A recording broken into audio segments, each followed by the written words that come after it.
So I've heard about Analog Players Society a little bit just locally, and they're made up of session musicians and things like that. How did you hook up with them?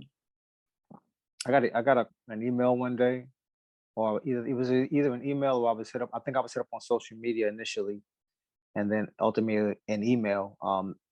This guy Ben Rubin saying that he had this project, this jazz project. He was looking for a vocalist to lay some lyrics down for a track, and he kind of like somewhat explaining what Analog Player Society was and how they had done a bunch of sessions with these jazz musicians, and then now they were taking bits and pieces of those sessions and kind of creating tracks and then trying to get people to rap over it. He cited De Wow. La Soul. He cited De La Soul as the inspiration for this sort of technique for producing records, where you just get a bunch of jam sessions, record everything, and then kind of sample bits and pieces from the jam session to create new pieces of music. And so I love the idea. He sent me somewhere around 4 different pieces of music. I chose one that they were all dope, but I tried to choose something that lent itself to rap lyrics. And it was about the drums, and most of the stuff was really slow and laid back and cool. But this particular track, which I believe was at the time entitled "Starry Nights," that was the one that I wound up choosing, and I wrote a song to it. I sent it to him. He's like, this is cool. It was a relationship song.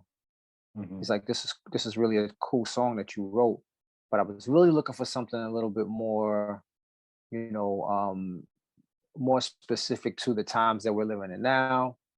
And but I wanted to be something that my children, they're very young, can also listen to, um, which I think was his way of trying to say, like, don't get too crazy with the language or too crazy with the details, or how just don't get too harsh with what I was talking about.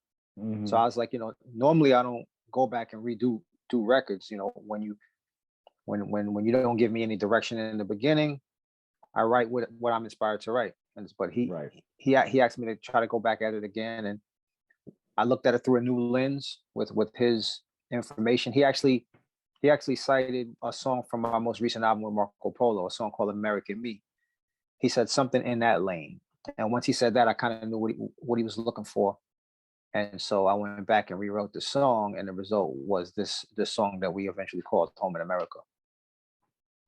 So now on their website, they said we have a quote from you that said that you wanted to voice some of the angst from the last year, Yeah. but you didn't. You during COVID, you really didn't want to write an album, but this was one of the first times when you felt like you could actually express, some of that angst.